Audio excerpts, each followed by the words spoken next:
Benvenuto! Welcome to Cherry Hill Home Cooking. My name is Mark. Today we're going to make Irish soda bread. Now, Irish soda bread isn't something I normally make. As a matter of fact, I've only made one of them, which I made this morning as a test recipe. Came out really nice. I think it looks beautiful. It tastes delicious. But there's a story behind the recipe I'm trying to develop for this soda bread, and we'll go over that in a little bit as we're cooking. But anyway, it's delicious. It came out really good. It was easy. Now, I can't imagine there's anybody out there that hasn't seen or at least had Irish soda bread or soda bread. And I mean, of course, anybody at least in the US.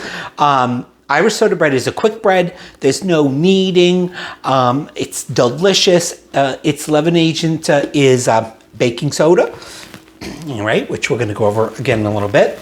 And you might, right around this time, so depending upon when you're looking at this, seeing this video, St. Patrick's Day is next weekend, and a couple of weeks before St. Patrick's Day, you start to see Irish soda bread show up in the supermarkets, and also hot cross buns, right? Which they're they're similar in a lot of ways. But my great aunt on my Irish side of my family used to make Irish soda bread, and I can remember, being a kid in my late teens, up through my late teens, and her and my grandmother me and my grandmother would go to her house, and we'd have tea, and she'd always have several slices of Irish soda bread with butter on it. It was delicious. So it's something I've loved all my life. I've just never baked it. I pulled muscle in my back, guys, so if you see me grimace like that, that's why. Wade's not kicking me under the couch to be quiet. But anyway, it was one of my fondest memories. And then for years, I would just buy it. Now, before we go over the ingredients, I'll just tell you quickly the story I said about the Irish soda bread and how I'm trying to develop this recipe. Wade used to work in a big high-rise office building in downtown Boston. And there was a cafeteria there that wasn't owned by his company. It was space leased out, by a catering service, whatever we want to call it.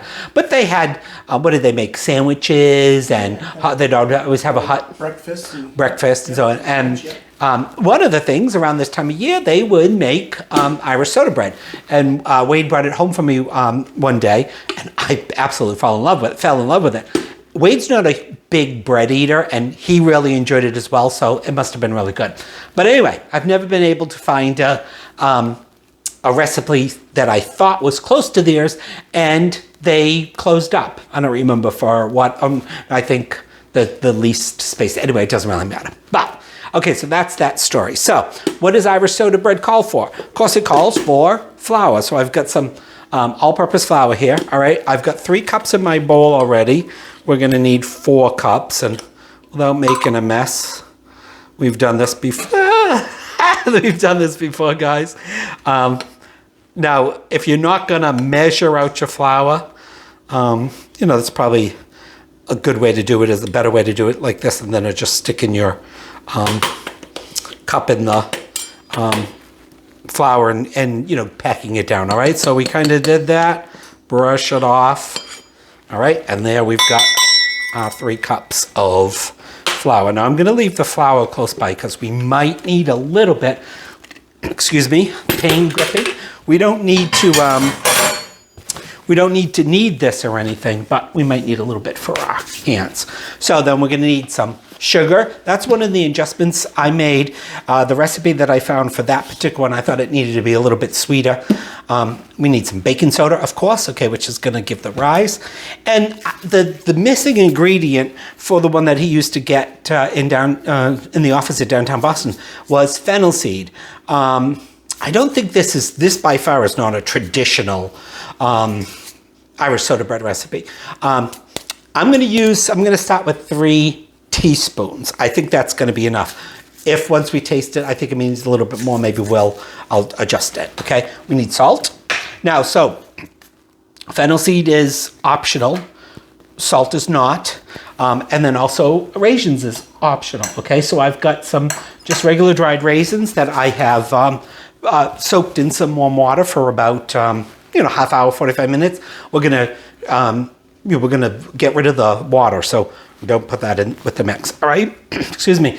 Then we need some buttermilk, okay? Don't be discouraged by this recipe because you think, oh, I never have buttermilk. Buy yourself, what is this, a quart, a pint? Whatever, 1 quart. Buy yourself a quart of buttermilk. If you're gonna make this recipe, you can get at least 2 nice sized loaves out of it, and I think you're gonna like it, so you wanna make another one. You need 1 large egg, and we need 2 tablespoons of melted butter.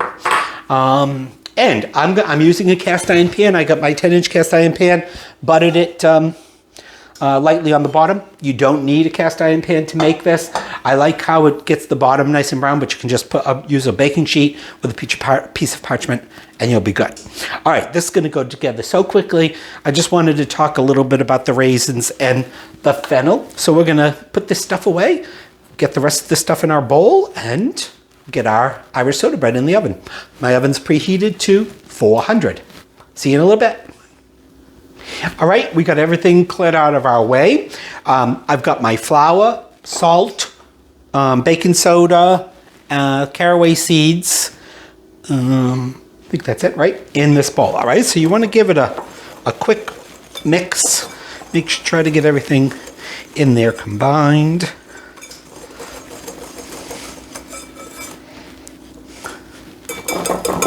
Put our whisk over there. All right, well, oh, by the way, I've drained my raisins. I just drained them in a paper towel and then put them back in the bowl, get them dried. Look at the flour all over the place. Oh, how exciting. All right, so we've got our egg in this bowl and a different bowl. So this is for our wet ingredients. Want to give it a good whisk. We've got our butter. It's just 2 tablespoons of butter. You'll see a lot of other recipes where they cut the butter in and stuff. Since I haven't done that, I can't say which is better, but this is certainly easier. All right, and then we're gonna put our raisins in our bowl. Get out of there. And our dry ingredients. All right, we'll stir those around in there.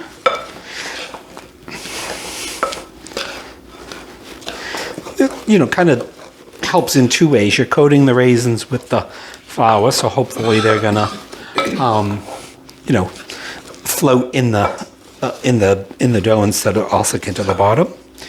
All right, then we can put our good old buttermilk. Now I do have, I kept the buttermilk out as well because depending, you might need a little bit more here or there, depending upon, you know, how accurately you measured your flour and the humidity levels and all that stuff that affects baking. And I'll mix that together.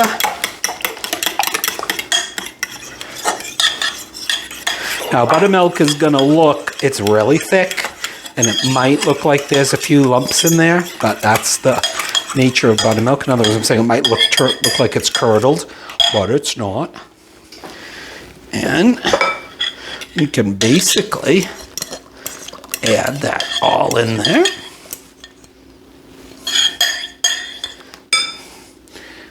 Get our this, make sure we get all of that nice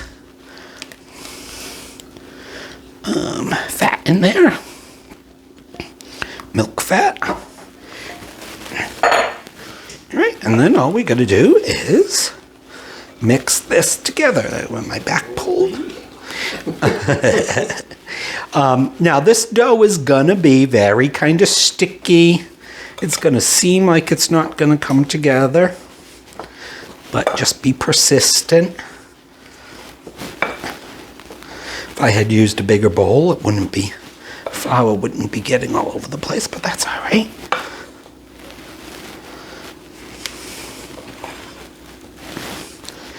I need a little bit more buttermilk. It's probably about 1/4 cup. We'll see if that's enough. And look at that, that's how it's coming back together. So, you don't, since this is not a yeast bread, which is gonna give you a nice light high rise, you don't wanna overwork this. And just kind of fold it in. We'll do just a tad bit more milk. I don't know if that's because it's my back is hurting a bit and I can't really get in there, but that's all right. There we go. So, start out with 1 3/4 cup. You might need to go up to 2 while you're mixing it, but that's just about there. Give it a couple more turns. So you'll see how sticky that is. All right. I think that's good. What do we got those on the counter for? Get in there. Give that a scrape down. All right, and I'm gonna take a little bit more flour and just kind of sprinkle it around there. Just because we want to get it to the point where we can just bring it together.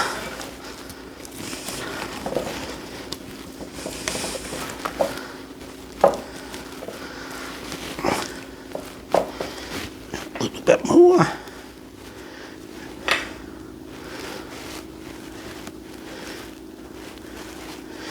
And I'm going to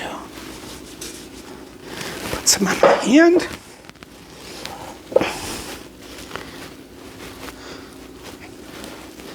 Again, I know this looks like it's not right, but it is. I got dough fingers. I'm going to put a little bit of this in there so I can get my hands a little drier. No, well, that's just sticking. Yeah. Yeah, I got it. All right. I should have followed my hands a little better, guys. Sorry about that.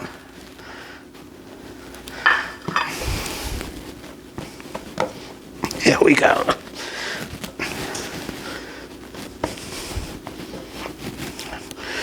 So we'll throw that last little bit in there. So basically what I'm just trying to do is to get it to come together in a ball. All right, then we're going to drop it in our pan, roughly the center, shape it a little bit more, try to get all this off my fingers so we don't end up with half a loaf.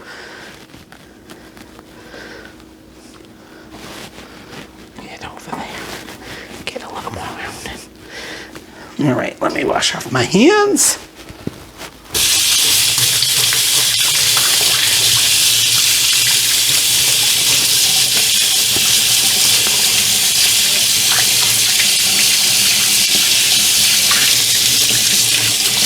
Put on some warm water instead of cold.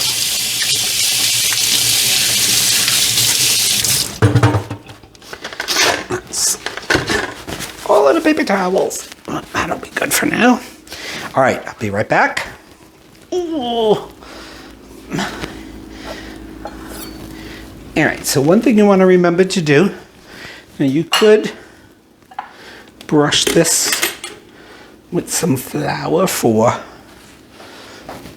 artistic purposes. Just a little bit. It will, as it bakes, it will brown slightly and you'll have that homemade look.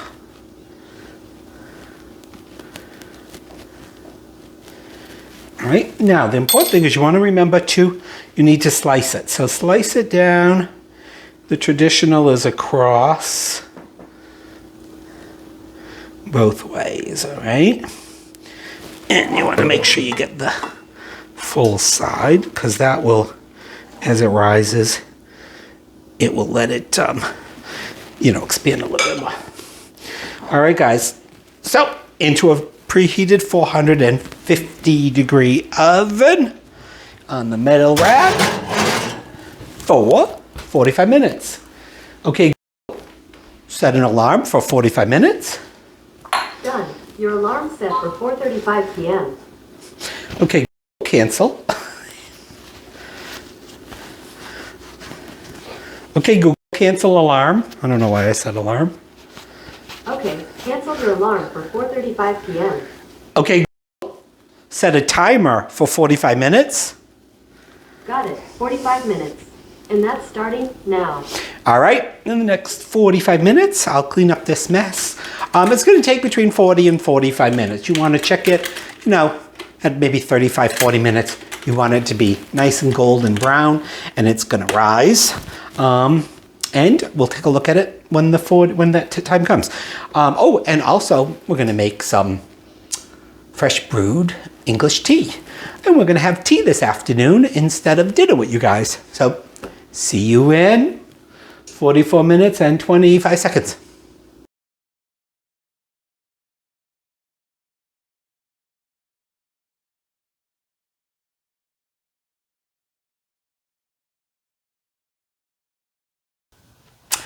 Okay, my bread took about 43 minutes or 42 minutes. It's done now. It looks nice and brown. And I mean, there's not really a way to, oh, that came out really nice. You want it to be done, you know? Oh, turn on the light. Hold on. But that came out lovely. Could have got a little bit better across over that side, but look at how beautiful that wet, sticky mess came out. All right, so let me grab another pot holder because that pan is screaming hot. Again, like all things, you have to wait a little while for this. This is going to cool for a good, oh, that pot holder is not thick enough. Let me get the other one. You're going to wait for a good 20 minutes for that to cool down, or else it's just going to be a crumbly mess. And you typically do eat it warm. We'll put it right on our rack. Put that over there. Doesn't that look beautiful?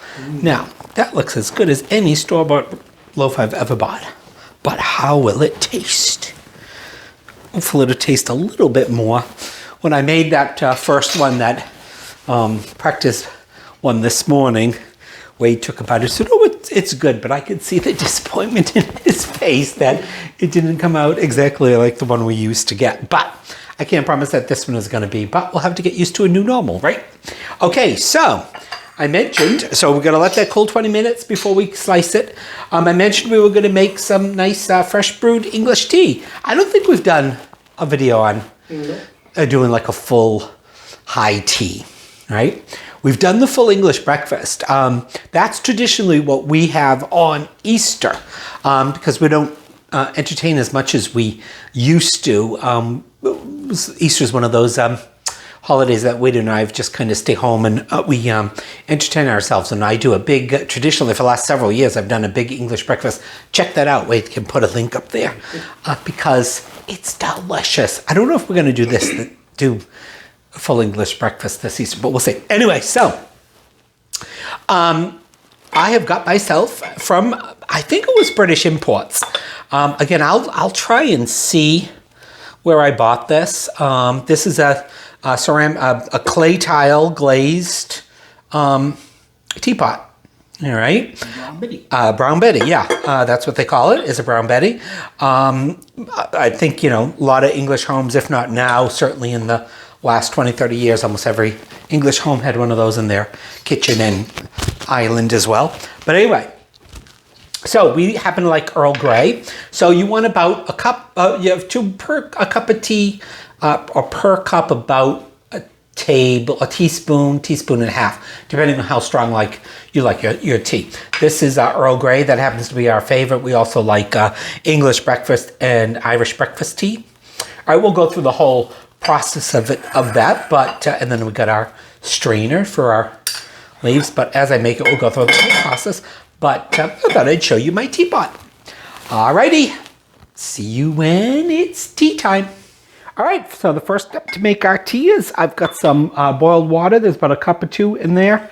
That's not gonna be used for our tea, so we don't really need to be that picky about it, but we're gonna at least enough to cover the bottom of the pot. Put the cover back on, and we're gonna let that get nice and warm.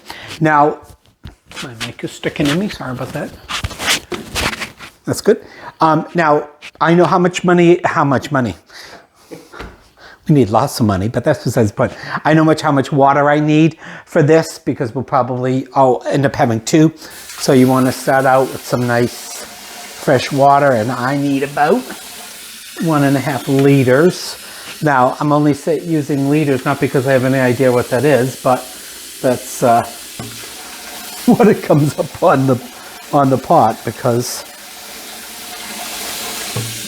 I don't know how many cups does 1.5 liters make? You guys let me know. Because I can't see it there. All right. But I know the teacups that we use for this. There we go. All right, so we're going to put this. I'm tethered here and stuck. All right, so we're going to put that back on. Now, there's actually a story that goes along with how Wade and I started having tea together. Back in the end of the 90s, 2000s, Wade was having some little trouble, some health trouble, heart trouble, which thank God it turned out to be nothing, but they never could figure out what it was because, he would get a fluttering in his heart, and then he'd, by the time he got to the hospital, it'd be gone, or the emergency room. Anyway, make a long story short, as he was going through the tests, of course, both of us were in full swing with our careers, and I was working a lot, he was working a lot, and it seemed like we never saw each other. So, besides the positive of collecting his life insurance if something happened to him,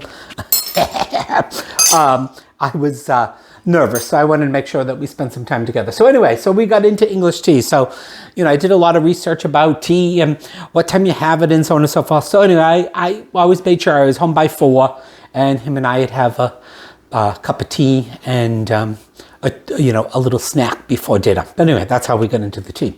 Did I turn that on? I did, right? Yes. Okay. So while we're waiting for that to boil, so we got our teacups here. I got these at where did we get these, hon? What's that big gigantic store that sells the meatballs? IKEA. Yeah. IKEA. Yeah. I had been looking around for some nice big cups, and we happened to be at IKEA, or went to IKEA, and I found those. I said, "Oh, that's perfect for our tea." So I only got 2. Now I wish I had. I'm sure they probably sell these all the time. I wish I'd got a couple more. But anyway, that's the story on tea. Now, why do I have a tablespoon and not a teaspoon? Oops. Like this, I knew this segment was going to be a disaster right from the start. Let's see. Can we get this back on? In real life, you guys could probably hear me a mile away, but all right. That's not a teaspoon. I had something on my mind I wanted to say. Now the teaspoon made me forget it. Anyway, so the long tradition of tea is why we started having tea. So tea time is normally about 4 o'clock, right? Because really, when you say tea, or at least from what I've learned, that, you have a little snack, right, a couple hours before dinner. So, anytime between 4 and 6 is usually considered tea time, I think, right? I don't know why my pot is taking so long to boil. Is it me, or does it seem like forever? Hey, by the way, You're running out of things to say. I'm running out of things, yeah, which is unusual, right? Yeah. By the way, thank you for everybody that sent us comments on the air fryer. Got some good advice. I think I'm going to buy one. I think if for nothing else, it might be good to heat up pizza. But I don't know. I haven't made up my mind yet. But thank you for all your advice. It's getting close. Oh, that's what I wanted to say. So. Now, I have an electric tea kettle. Now, I bought that kettle many years ago when we started doing tea. And there's a reason why a lot of British households have electric tea kettles opposed to just doing it on the stove like we do in America. We just turn it on and wait till it whistles, and we go back 3 or 4 minutes later when the whistle is driving us crazy, and remove the pot from the heat source. But anyway, one of the nice things about a tea kettle, electric tea kettle, is I actually use it for all kinds of stuff, whether I'm just making tea from a tea bag or herbal tea or boiling water. But it's going to shut off the moment it reaches the boil. So it's not going to, boil away any of the minerals and all that kind of stuff that you want to be in your tea, because it makes your tea taste even better. So I can hear it. It's getting close. It's going to shut off in a second. Excuse me. Almost. We could cut and let you go, but it's getting there. What else can we talk about? We had fence people come out to replace our fence. A lot more money than I thought it was going to be, but it really does need to be replaced. Of course, I'd be happy, not aesthetically, but financially, I'd be happy just to do a nice chain link fence up there. Oh no, but Wade wants this estate fence in aluminum and so on and so forth. It's called estate. That's its name, or that. It's, but anyway, so it's got to be done. But that was fun. I got to get the guy to send us the 3 different estimates of what I picked out. But I asked him, I said, do we have a choice in color? He said, well, it comes in white, black, and what was it? Bronze.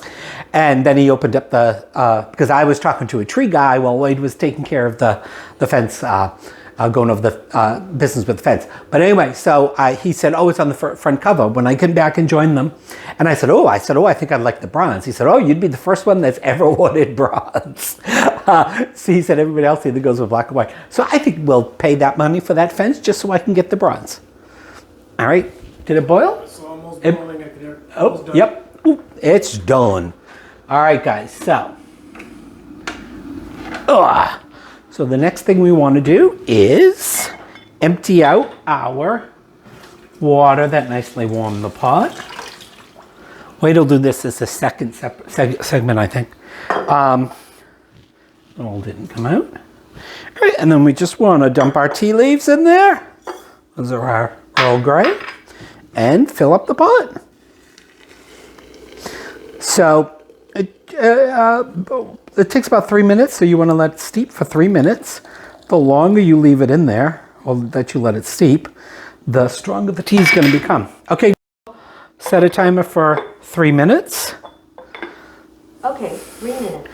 Starting It already smells delicious. All right, hopefully, by the time we come back, we'll be sitting down to have our tea and eat our soda bread. See you in a bit. All right, it's time for tea.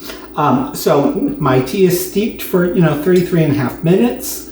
I stirred it a bit. I already poured a cup for Wade.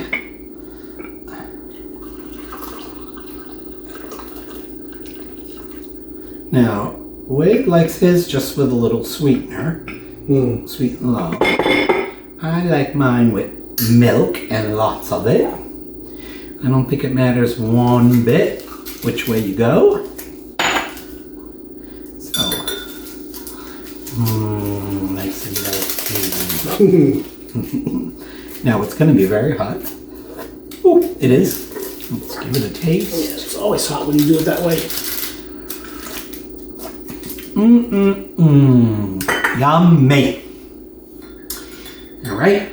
Ready? Also, we got some little tea cakes as well, because typically with tea you have something savory, which is going to be our bread or little sandwiches, and then you also have a little something sweet. So let's see. It smells delicious.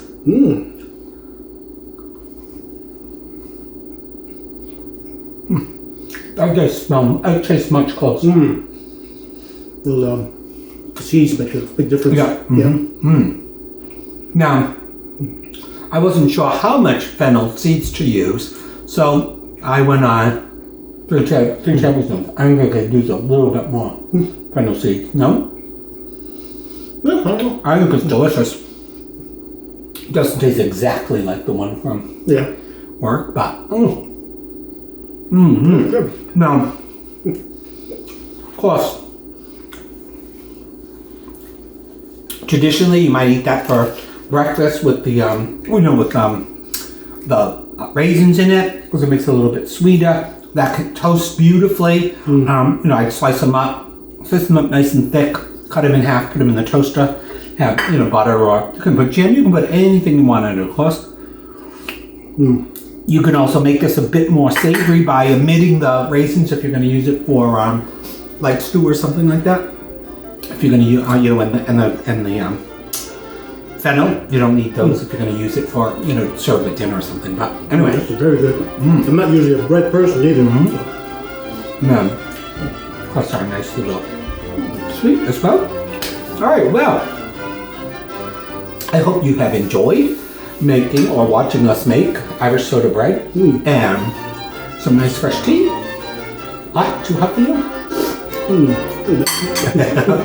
All right, that's all I have to say. I'm going to sip my tea. This is delicious. Please like and subscribe and check out cherryhillhomecooking.com, and we'll see you in our next video. Ciao. Bye.